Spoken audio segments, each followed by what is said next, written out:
기도하심으로 오늘 예배를 하나님 앞에 올려드리겠습니다. 사랑이 많으신 하나님 아버지 감사합니다. 오늘도 주님의 귀한 자녀들을 주님의 품으로 불러주셔서 하나님을 찬양하고 하나님의 말씀을 듣게 하심을 인하여 감사드립니다. 하나님 아버지 이 시간 성령님 함께하여 주셔서 우리의 예배를 기뻐받아 주시옵소서. 예수님의 이름으로 기도합니다.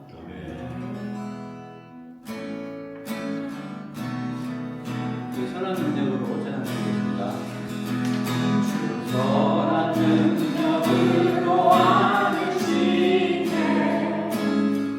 그 크신 팔로 날 붙드시네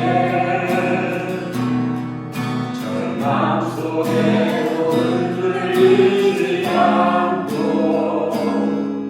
사랑하는 주 얼굴 두하리 선한 능력으로 일어서리 주만을 지어린 믿음으로 우리 고백하네 주시는 날 영광의 세상을 맞이하리 이전에 내놓은 나의 역사도 고난의 길을 걷는다 해도 주님께 모두 맡긴 우리 영혼 끝내 승리의 하늘 맞으리 선한 능력으로 일어서리 주만을 지어린 믿음으로 우리 고백하네 주 오시는 날 영광의 세상을 맞이하리 주님이 하신 고난의 승자를 우리도 감사하며 받으리 주님의 남 고난 체험하며 예수와 모두 위에 살리라 선한 능력으로 일어서리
우리에게 주시는 하나님의 말씀은 빌립보서 4장 10절로 13절까지입니다. 빌립보서 4장 10절로 13절까지입니다.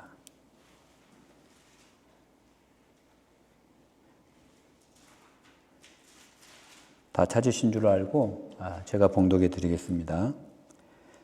내가 주 안에서 크게 기뻐함은 너희가 나를 생각하던 것이 이제 다시 싹이 남이니 너희가 또한 이를 위하여 생각은 하였으나 기회가 없었느니라.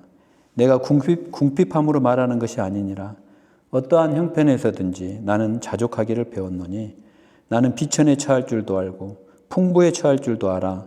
모든 일 곧 배부름과 배고픔과 풍부와 궁핍에도 처할 줄 아는 일체의 비결을 배웠노라. 내게 능력 주시는 자 안에서 내가 모든 것을 할 수 있느니라. 아멘. 감사합니다. 미국의 캘리포니아 주의 오렌지 카운티의 가든 그로브에 수정교회라는 교회가 있습니다. 크리스탈 처치라는 수정교회라는 교회가 있는데 이 교회는 미국의 남가주의 아주 명물이에요. 그래서 예배당은 이 외벽이 10,000개가 넘는 유리로 덮여 있어요. 정말 저도 이렇게 한번 봤는데 정말 너무너무 아름다운 건축물입니다. 여러분들이 서초역에 내리시면 나오시면 아마 사랑의 교회를 보실 수 있는데 사랑의 교회와 유사해요. 건물 외벽이 다 유리예요.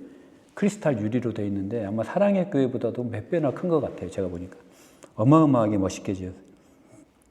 그리고 이 교회 크리스탈 교회에는 그 세계 5대 오르간 중에 하나인 거대한 파이프 오르간이 그 교회에 있습니다. 그리고 이 규모도 어마어마해요. 수만 명이 들어가는 교회. 이 교회는 이 로버트 슐러 목사에 의하여 1955년도에 자동차 극장에서 시작된 교회예요. 그리고 이 자동차 극장에서 이 예배를 드리다가 1980년에 1,800만 달러를 그때 당시에 1,800만 달러면은 엄청난 금액이죠. 그래서 예배당을 완공을 했습니다. 그리고 이게 캘리포니아주 오렌지 카운티의 아주 랜드마크 건물이 되었습니다. 그래서 이 거대한 예배당은 목사들에게는 선망의 대상이었어요. 그리고 모든 교회들의 교회 성장의 상징이 되었습니다. 그런데 이 교회가 2006년도 이 로버트 슐러 목사님 은퇴를 하시고 그 이후에 이 교회를 누가 물려받느냐, 교회 지도력을 둘러싸고 이 자녀들 간의 싸움이 일어났어요. 그 싸움으로 인하여 이제 성도들이 뿔뿔이 교회를 떠나기 시작했습니다. 그래서 한때 그때 당시에 10,000명이 넘었으면 어마어마한 교회죠. 메가처치죠. 10,000명이 넘었던 이 출석교인이 급감을 했고 이제 그만 4,300만 달러의 부채를 해결하지 못하여 2010년도에는 파산 신청을 하고 말았다고 합니다. 그리고 또 1년 뒤에 2011년도에는 로마 카톨릭의 오렌지 카운티 교구에 5,750만 달러의 매각이 되고 말았어요. 교회가 카톨릭 교회로 매각이 되어버렸어요. 지금 가보시면 거긴 카톨릭 교회예요. 수정교회 크리스탈 처치의 이 매각은 거대한 개신교 예배당이 카톨릭 예배당으로 바뀐 것만을 의미하지는 않습니다. 이 로버트 슐러 목사는 자기 인생의 좌우명이 뭐였냐면은 하면 된다, 하면 된다. 예수 안에서 불가능은 없다라는 게 자기 인생의 모토였어요. 그래서 그런 메시지를 주로 전했어요. 아주 적극적인 사고방식의 신앙의 그런 전도사였습니다. 그래서 이 수정교회 예배당에서는 사회적으로 아주 성공한 그런 기업 총수들이나 그 다음에 아주 권력을 가진 정치인 그리고 아주 유명한 연예인들이 그리고 또 운동선수들이 그 교회에 와서 간증을 하고 자기의 성공담을 간증을 하는 그런 예배당으로 사용이 됐고 또 설교도 그와 유사한 그런 설교를 했습니다. 그리고 그 수정교회 안에서 지난 50년간 TV 설교를 또 촬영을 했어요.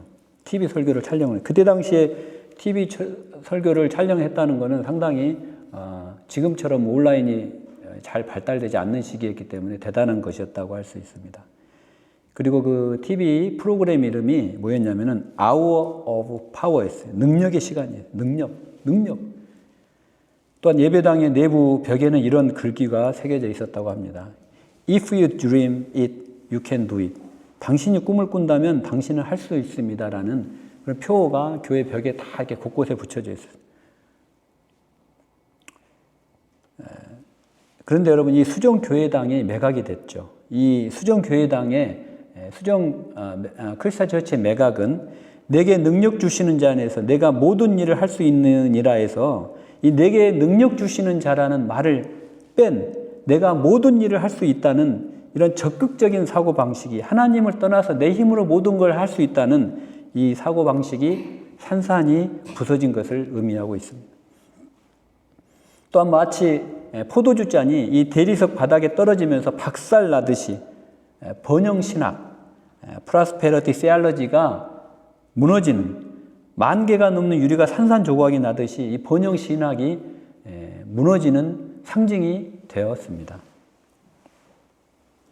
우리나라도 한때 이 번영신학이 1980년대에 휩쓸고 지나갔습니다. 이 번영신학은 뭐냐면은 우리가 신앙과 물질적인 번영, 그리고 신앙과 건강, 그리고 신앙과 성공 사이에는 인과관계가 있다라고 가르치는 신학이에요. 그래서 우리는 하나님께 열심히 믿음을 올려드리면 하나님의 그 대가로 우리의 사업을 잘 되게 하시고 우리를 건강하게 하시고 우리 자녀들을 축복하게 하시고 교회를 크게 해주시는 그런 인과관계가 있다라는 거예요. 예수 잘 믿으면 부자 되고 예수 잘 믿으면 성공하고 예수 잘 믿으면 아파트가 당첨되고 그것도 꿈에 하나님께서 막 뷰가 좋은 몇 동 몇 호까지 주셨다는 그런 이야기도 저는 들었어요. 사실은 저는 이렇게 입찰이 아니라 못했지만은 자격이 안 돼서 부럽더라고요. 예, 꿈에도 뷰 몇 동 몇 호까지 주시는구나. 이게 번영신학이라는 거예요. 이 신학은 미국에서부터 출발했는데 20세기 후반 미국의 이 번영신학을 이어받아서 20세기 후반 미국의 조엘 오스틴이라는 목사님이 계세요. 그리고 케네스 코플랜드라는 그런 유명한 목사님들이 이 번영신학을 중심으로 막 설교를 하셨어요. 그리고 교회가 엄청나게 부흥하기 시작했어요. 아주 세계적인 글로벌한 영향력을 갖게 되었습니다. 그리고 이들이 자주 인용한 성경 구절이 바로 오늘 빌립보서 4장 13절이에요. 내게 능력 주시는 자 안에서 내가 모든 것을 할 수 있느니라. 이 구절을 가장 많이 인용을 했습니다. 그러나 여러분, 바울은 오늘 본문에서 이 번영신학을 바라보면서 이 구절을 이야기하고 있지 않다라는 것입니다. 오히려 바울은 고난신학을 이야기하고 있어요. 고난을 좋아하는 사람이 누가 있어요? 그러나 우리가 이 앞뒤 문맥을 잘 연구해 보면은 바울은 지금 고난신학 가운데 이 빌립보서 4장 13절을 이야기하고 있다는 거예요. 우리는 성경을 읽으면서 이 구절들의 배경을 알아야 한다는 것입니다. 성경 기자가 어떤 배경을 가지고 이 기사를 썼는지. 10절이 이렇게 증가합니다. 내가 주 안에서 크게 기뻐함은 너희가 나를 생각하던 것이 이제 다시 싹이 나매니 너희가 또한 이를 위하여 생각은 하였으나 기회가 없었느니라. 이렇게 이야기하고 있습니다. 바울은 지금 로마 감옥에서 이 글을 쓰고 있어요. 로마 감옥에 미결수 신분으로 있는 거예요. 그러나 그럼에도 불구하고 바울은 주 안에서 크게 기뻐한다라고 고백을 하고 있는 것입니다. 외적으로만 생각하면 결코 있을 수가 없는 일입니다. 감옥은 여러분 먹을 것이 없고 입을 것이 없고 부족하고 또 최소한의 자유나 권리도 누릴 수가 없는 곳입니다. 이제 만나러 갑니다. 이만갑을 저는 주로 보는데 거기서 이 정치범 이 교도소 이야기를 들으면은 정말 가서는 안 될 곳이더라고요. 이 로마의 감옥도 마찬가지. 바울이 로마 감옥에 투옥된 것은 서기 62년경입니다. 그리고 이 감옥에서 2년 내지 3년 동안을 구금 생활을 미결수로, 형이 확정되지 않은 미결수로 로마 황제의 판결만을 기다리고 있었습니다. 그리고 여기서 바울은 옥중 서신인 에베소서, 빌립보서, 골로새서, 빌레몬서 네 서신을 옥중에서 기록했습니다. 그러나 계속되는 감옥 생활에도 기소가 되지 않자 바울은 잠시 풀려나게 돼요. 그리고 에베소, 마게도냐, 드로와, 그레데, 니고볼리 등을 돌아다니면서 전도 사역을 했습니다. 그리고 다시 67년경 다시 네로의 박해로 다시 투옥되어 6개월 정도를 수감하다가 참수당한 것으로 기록되고 있습니다. 디모데후서 우리가 4장 10에서 11절을 보면은 바울이 마지막 투옥되었을 때는 이런 이야기를 해요. 자기가 사랑하는 데마는 세상을 사랑하여 데살로니가로 가버렸다. 그리고 그레스게는 갈라디아로 가버렸다. 디도는 달마디아로 가고 없었다는 거예요. 그러나 누가만 바울이 외롭지 않게 곁에서 함께해 주었다고 디모데후서에서 기록하고 있어요. 이제 곧 참수형을 당할 그런 위기 앞에 바울도 마음이 너무 어려운 거예요. 그동안 자기를 그렇게 따랐던 사랑하는 동역자들이 다 자기 곁을 떠나버렸다는. 그래서 바울이 디모데에게 부탁을 합니다. 야, 디모데야, 속히 좀 와라. 내가 마음이 너무 어렵다. 그런데 말이지, 올 때 드로아 가보라는 곳에 들려서 내 집이 있는데 거기에 내가 벗어놓은 겉옷이 하나 있을 거야. 그 겉옷을 가지고 좀 와달라고 부탁을 하는데 참 이 구절은 저는 읽으면서 가슴이 저미더라고요. 추위를 막아줄 만한 것이 아무것도 없어서 바울이 투옥된 감옥에서 이 겉옷 하나를 가져다 달라는 거예요. 우리는 여러분 옷이 얼마나 많아요. 그러나 바울은 겉옷이 딱 그 한 벌이었던 것 같아요. 근데 그거를 못 챙겨오고 감옥에 투옥이 되고 말았다. 그러나 바울이 끝까지 자신의 사역을 잘 감당할 수 있었던 원동력은 주님께서 그의 곁에 서서 그 안에서 힘을 주셨기 때문입니다. 사람들은 그를 떠나도 주님은 그를 떠나지 않으셨습니다. 이때뿐만이 아니라 예루살렘에서 신문 받을 때도 주님은 바울과 함께 하셨습니다. 유라굴라 광풍이 불어서 14일 동안 바다에서 휘몰아칠 때도 주님은 바울 곁을 떠나지 않으셨습니다. 바울이 지금 로마 감옥에서 기뻐할 수 있었던 것은 그가 주님과 함께, 주님 안에, 그리고 주님을 향하여 있었기 때문입니다. 그가 에바브로디도를 통하여 빌립보 교회로부터 온 헌금을 받았어요. 베드로는 자기 와이프랑 같이 사역을 하러 다녔어요. 순회 전도를. 그래서 많은 후원금을 받고 넉넉하게 사역을 했지만 바울은 자기의 자비장으로 텐트 치는 메이커로 사역을 했는데 이제 감옥에 갇혔으니 텐트도 못 치잖아요. 돈을 벌 수가 없는 거예요. 그러나 감옥에서 영치금도 있어야 되고 뭐 어쨌든 감옥에서도 돈이 필요한데 이때 그를 유일하게 도왔던 교회가 바로 빌립보 교회라는 거예요. 빌립보 교회. 그래서 그 빌립보 교회 헌금이 지금 도달을 하니까 바울이 너무 기뻐한 거예요. 바울이 뭐 재물을 탐나서 기뻐한 게 아니에요. 그들의 마음이 너무 고마워서 기뻐한 거예요. 이것은 바울을 향한 빌립보 성도들의 헌금이라기보다는 주님의 격려였고 주님의 미소였다라는 것이에요. 그래서 바울이 지금 주 안에서 기뻐할 수 있다라고 고백하는 거예요. 11절과 12절은 이렇게 증가합니다. 내가 궁핍함으로 말하는 것이 아니니라. 어떠한 형편에든지 나는 자족하기를 배웠노니 나는 비천에 처할 줄도 알고 풍부에 처할 줄도 알아. 모든 일 곧 배부름과 배고픔과 풍부와 궁핍에도 처할 줄 아는 일체의 비결을 배웠노라 라고 고백하고 있어요. 여러분 여기 자족이라는 말이 나오는데 이 자족이라는 말은 이 스토아 철학자들이 스토아 학파의 철학자들이 자주 사용하는 용어입니다. 그들은 인간의 마음에 있는 모든 감정을 탈탈 털어서 배제를 시켜 버릴 때 자족을 얻게 된다라고 믿고 있었어요. 그래서 그들에게는 다른 사람을 사랑하거나 관심을 갖는 것조차도 감정의 사치였다는 거예요. 다른 사람을 사랑하고 뭐 미워하고 뭐 관심을 갖거나 누구의 일에 조금 귀를 기울이는 것조차 감정의 사치라고 여겼던 거예요. 그들은 자기들의 마음을 완전히 사막으로 다 건조하게 만드는 것을 마음의 평화라고 부르고 그것을 자족이라고 생각했다라는 것입니다. 스토아 철학자들. 그런데 바울도 지금 자족을 이야기하고 있어요. 바울도. 그러나 바울이 지금 말하고 있는 자족은 스토아 철학자들이 말하고 있는 자족과는 전혀 다른 의미의 자족이에요. 스토아 철학자들이 말하는 자족이 예를 들어 자급 자족이라면 self-sufficient라면은 바울이 말하고 있는 자족은 신급 자족이에요. God sufficient. 하나님이 나를 만족하게 하신다는 God. 셀프가 아니라는. 여러분 스스로 자족을 만들어내려 했던 스토아 사람들은 진정한 자족에 이르지 못했고 반대로 하나님께서 주시는 상황에 순종을 했던 바울은 참 자족을 누렸습니다. 여러분 사도행전에는 바울이 병자를 고치는 장면이 여러 번 나옵니다. 루스드라에서는 태어나서 한 번도 걸어본 적이 없는 안진뱅이를 바울이 일으켜 세웠어요.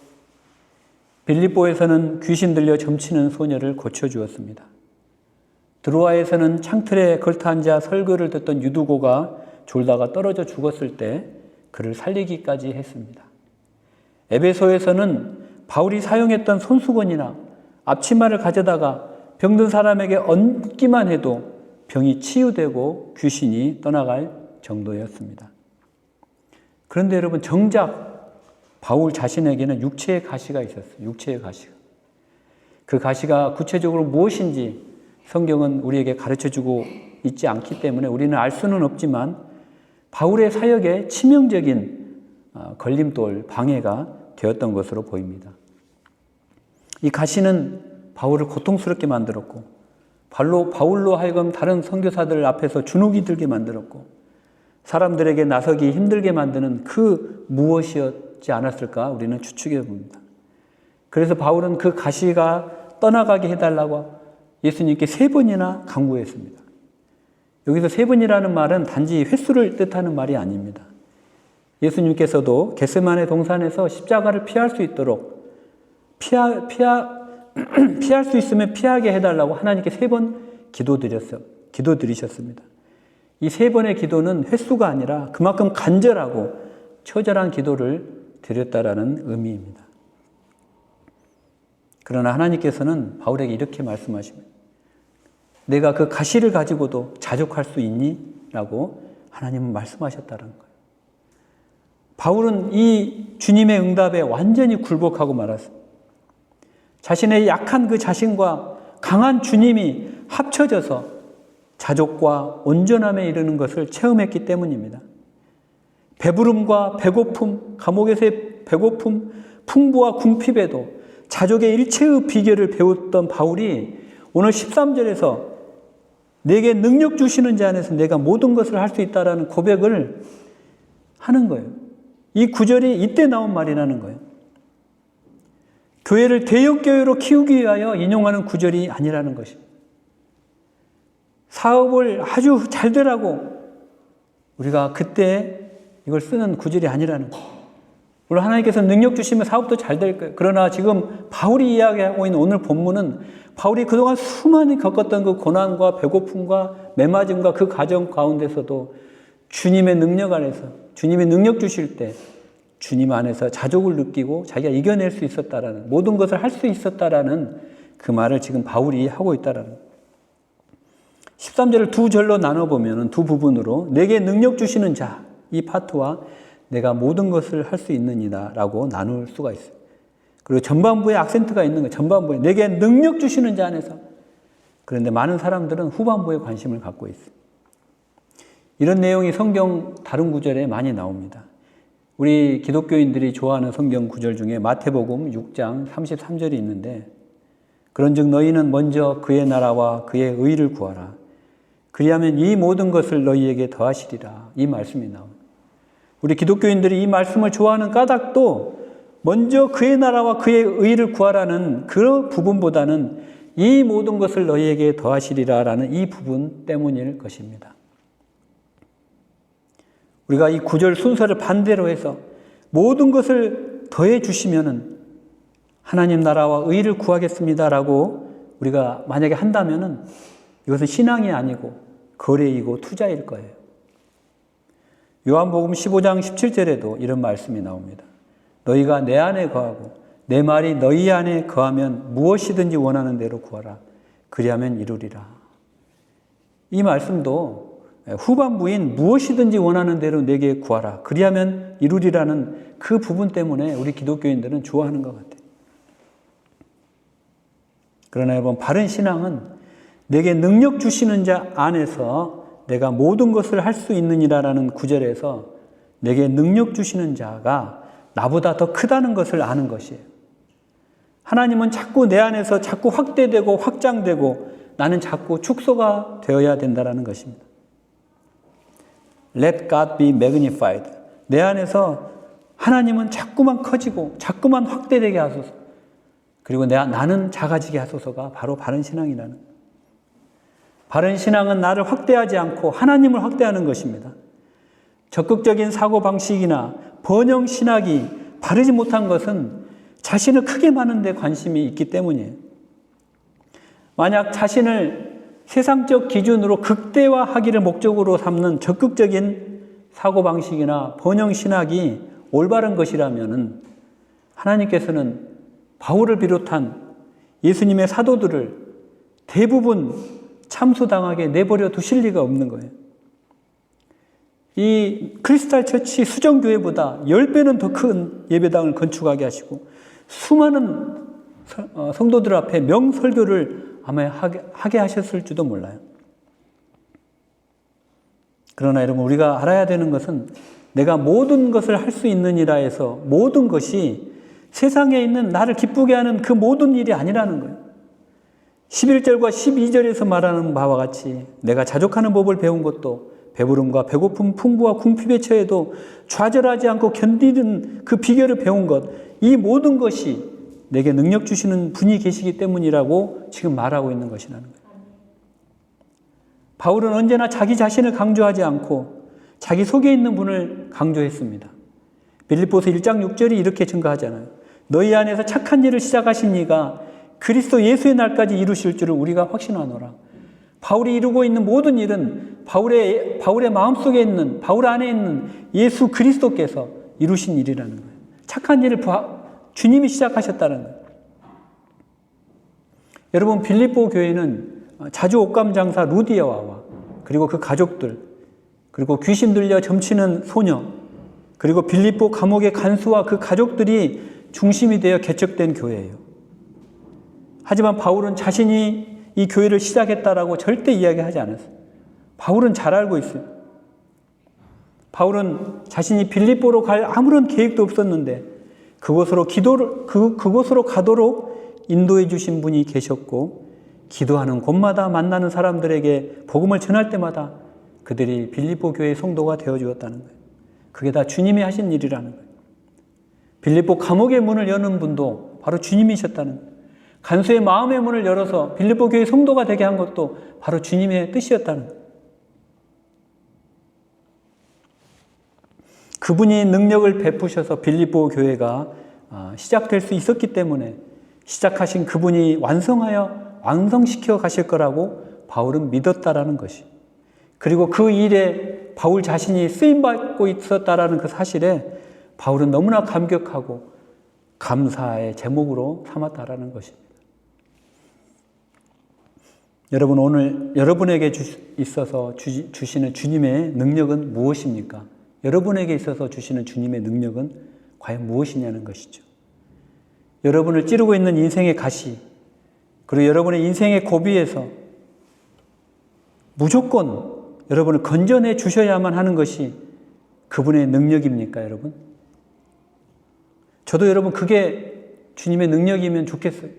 제 인생의 여러 가지 허들에서 주님이 저를 건져주시는 것만이, 고난을 피하게 해주시는 것만이, 저를 무에서 쑥 빼듯이 고난 가운데 있는 저를 빼서 평안으로 옮겨주시는 것만이 주님의 능력이었으면 좋겠어요. 그러나 여러분, 그건 주님의 능력이 아니라는 거예요. 우리가 그 가운데서도 우리가 주님의 능력 안에서 그 고난을 이겨내는 것이 주님의 능력이라는 것입니다. 여러분, 우리가 만약에 하나님을 믿는다는 것이 그저 나 좋은 일 해주는 분을 믿는 것이라면은 그분의 능력이 무슨 능력이냐? 그것은 믿는 자의 소원이 되어버린다는 거예요. 그리고 그분은 우리의 요구에 응답해야 할 종이 된다는 거예요. 그리고 이것은 우리의 죄성의 가장 본능적인 죄성이라는 것입니다. 여러분, 저와 여러분이 신앙생활 하는 거는 내가 예수 믿는데 하나님 저에게 마땅한 처우 좀 해주세요 라고 요구하는 것이 아니라는 것이, 오히려 예수 안에서 나는 어떠한 꼴이라도 정말 당할 수 있지만 내게 능력 주시는 주님 안에서 내가 자족할 수 있습니다, 이렇게 고백하는 바울의 이야기가 바로 우리의 신앙이라는 거예요. 그런데 여러분, 이게 쉽지 않아요. 어렵습니다. 그러나 여러분, 이것도 인정을 하셔야 돼요. 이게 어렵기 때문에 주여 성령으로 내가 이것을 자족하고 이길 수 있는 주님의 능력을 체험할 수 있도록 저를 도와주시옵소서라고 기도해야 된다는 거예요. 여러분, 이스라엘 민족의 신앙의 실패한 본질이 무엇인지 아십니까? 이스라엘 민족의 실패한 본질. 그들은 이스라엘의 안정과 번영만이 그들의 신앙의 유일한 목적이었어요. 이스라엘이 안정되고 이스라엘이 번영해야 된다. 이것이 바로 그들의 신앙의 목적이었다는 거예요. 그래서 여러분, 그들은 이스라엘이라는 나라가 멸망당하고 성전을 헐어버리는 그런 심판을 받는데도 이스라엘은 깨닫지 못하는 거예요. 이게 하나님의 능력 아래서 하나님께서 우리를 더 단단하게 단련시키는 하나님의 고난을, 우리의 하나님이 주시는 은혜고 하나님의 축복의 그런 시그널이라는 것을 알지 못하고 그들은 이것은 하나님의 저주고 하나님을 떠나야 하는 이유가 되어버렸다는 거예요. 여러분, 신자라는 것이 무엇인가요? 신자, 믿는 자. 여러분, 이것은요, 내가 이것을 신앙이라고 생각했는데 하나님은 아니라고 할 때 그분께 순종하는 거예요. 그래서 여러분, 우리 신앙의 핵심은 내가 내 자신을 깊이 아는 것보다 하나님을 알아가는 것이 바로 신앙의 핵심이라는 거예요. 그게 구원의 본질이라는 거예요. 그래서 요한복음 17장 3절은 이렇게 기록하고 있어요. 영생은 곧 유일하신 참 하나님과 그가 보내신 자 예수 그리스도를 아는 것이니라. 영생이 예수 그리스도를 아는 것이 영생이라는 거예요. 하나님을 아는 것이 영생이라는 거예요.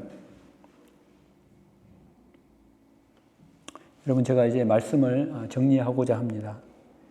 여러분, 우리가 믿음의 길을 걸어갈 때, 이 광야와 같은 믿음의 길을 걸어갈 때 우리에게는 항상 두 가지 힘이 작용하고 있어요. 두 가지 힘이.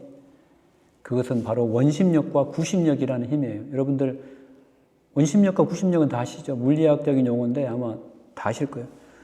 저는 어릴 때 쥐불놀이를 하면서 이렇게 깡통에다가 이렇게 불꽃을 좀 담아서 돌렸던 쥐불놀이를 많이 했습니다. 그건 원심력과 구심력이 딱 평형을 이룰 때 이루어지는 거예요. 하나님이 여러분 일반 계시를 통하여 하나님을 알게 하시고 자연 만물을 창조하실 때도 이 일반 계시, 이 자연 만물 물리학의 법칙을 다 존중하셨어요. 이거를 위배하시거나 그러지 않으셨어요. 성경에도 보면 날 때가 있고 죽을 때가 있고 심을 때가 있고 심은 것을 뽑을 때가 있고 울 때가 있으면 웃을 때가 있고 슬퍼할 때가 있으면 춤출 때가 있다고 다 균형이 있는 거예요. 태양계도 마찬가지예요. 지구가 태양 주위를 이렇게 1년에 한 번 공전을 하잖아요. 그리고 하루에 한 번씩 또 자전을 하잖아요. 공전만 있고 자전이 없어 보세요, 여러분. 그러면 여러분 태양을 바라보는 쪽만 너무 뜨거워서 아마 살 수가 없어요. 다 죽을 거예요. 반대쪽은 또 얼음이 될 거예요. 우리는요, 여러분 인생을 살아갈 때 주님을 향한 구심력과 이 세상을 향한 원심력이 균형을 이루어야 된다는 거예요. 우리가 주님으로 향하는 주님께 돌아가서 회개하고 주님께 돌아가서 받는 은혜는 구심력이에요. 그리고 우리가 그 은혜를 받고 그 능력을 받았으면 이제 세상 밖으로 나가서 빛과 소금의 역할을 하는 것이 바로 원심력이라는 거예요. 이 힘은 두 가지 힘은 반드시 밸런스를 이루어야 된다는 것입니다.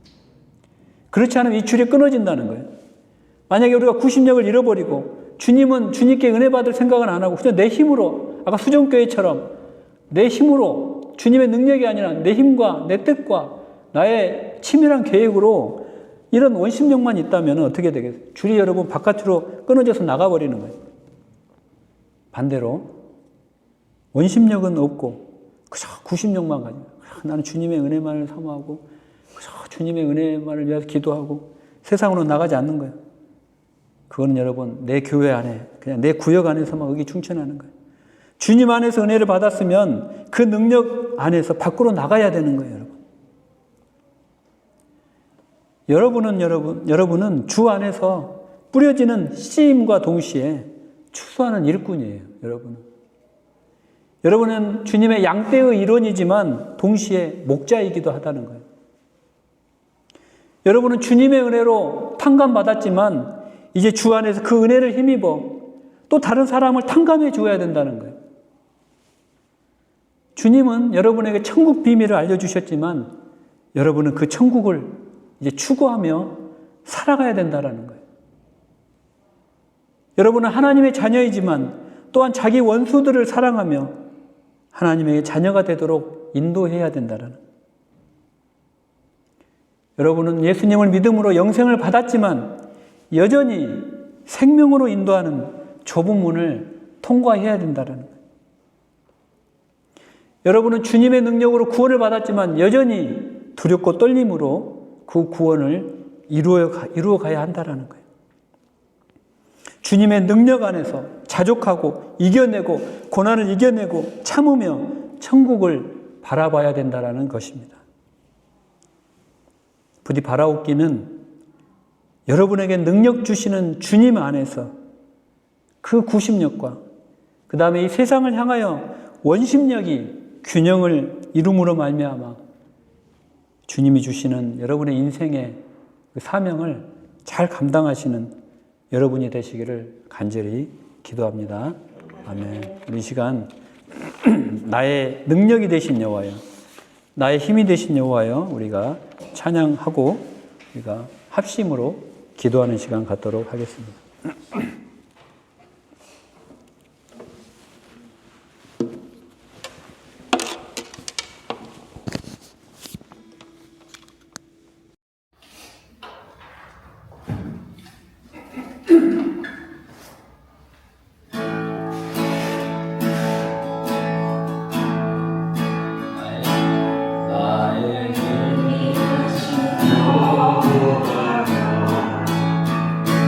내가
앞에 우리가 마음을 토설하고 하나님 앞에 우리가 완전히 겸손한 마음으로 하나님의 능력만을 구하는 나의 모든 기대들을 다 내려놓고 나의 모든 힘들을 다 내려놓고 나의 모든 지혜들을 다 내려놓고 오직 내게 능력 주시는 자 안에서 내가 모든 것을 할 수 있다고 고백하는 겸손히 하나님 앞에 나가기로 합니다. 주여 한번 부르고 하나님 앞에 기도하며 나갑시다. 주여